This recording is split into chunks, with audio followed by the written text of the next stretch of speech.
All right, so without further ado, let's give a warm red light welcome to our first guest, the one, the only, the legend, George Christie. Welcome to Red Light Show. Thank you. Nice. What's up, man? How are you? I'm good. How are you? I'm doing well. I walked into this. I had no idea what was happening here. This is quite a show. Yeah, it's a comedy show. We try to do what we can and also put on musicians from Ventura County and try to celebrate their art, you know. Right. Because, I mean, let's just be honest. The state of music's pretty bad, wouldn't you say? Well, Silence I'm speaks into volumes. the old music myself. Yeah, what are you into? Well, on the way over here, I was listening to Wilson Pickett, Talking Heads. Then I've just got the Spotify. I have a friend that's a record producer, and he turned me on to this Spotify. I didn't know anything about it. And what it does is you play these songs, and then it'll send lists to you.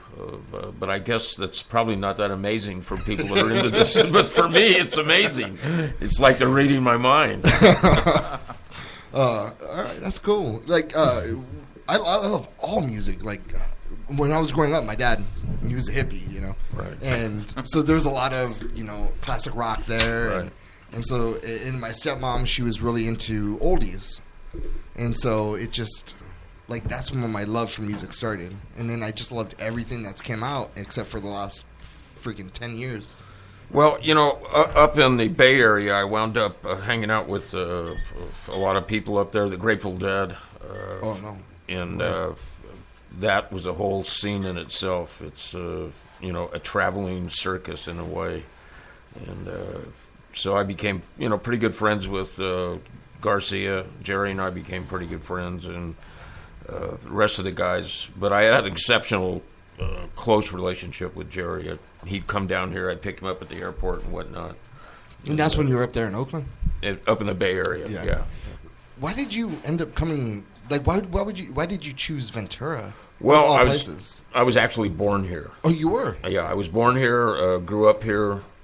When I came back from the military, I wound up in Los Angeles.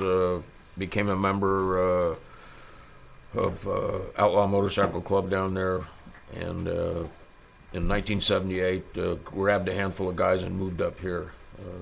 It was a completely different town back then, and very small community, very small police department, and just I read it. That was one of the reasons we came here, and it was quite a scene. You know, we had a lot of fun. Kind of had free reign of the town for years and years until probably the turn of the century. Oh shit. I heard, this is just, you know, rumors and stuff like that. I heard that when you ended up coming down, you didn't have a lot of guys that came with you, and so you went out to Pierpont and started recruiting. Is that all true?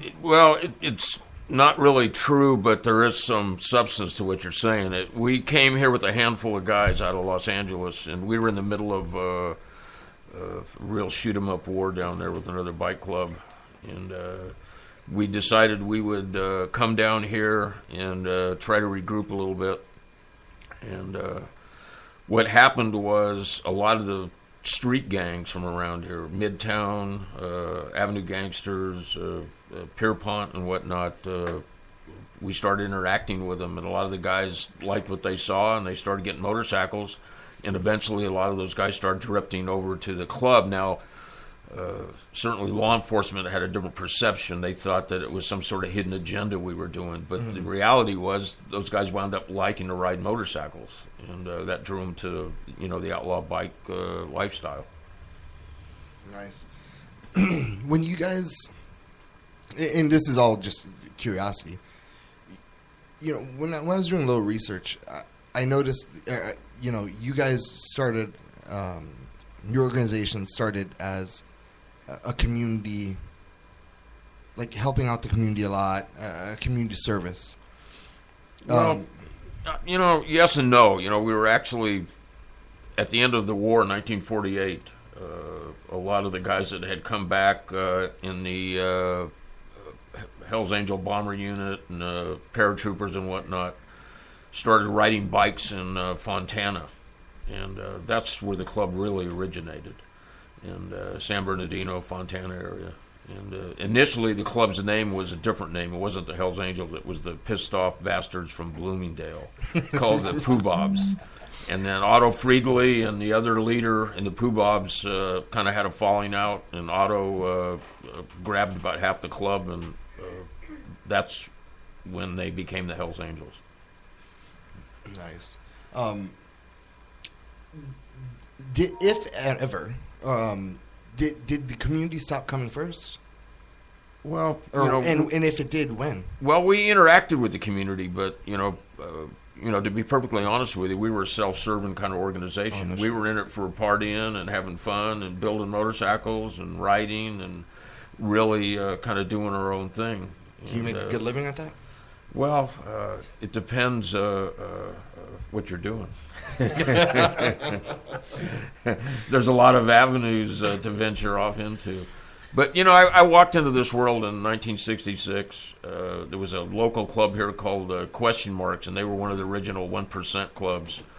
And from there, I met the Saint and Slaves in San Fernando Valley, and then ultimately I, met and became a member of the Hells Angels.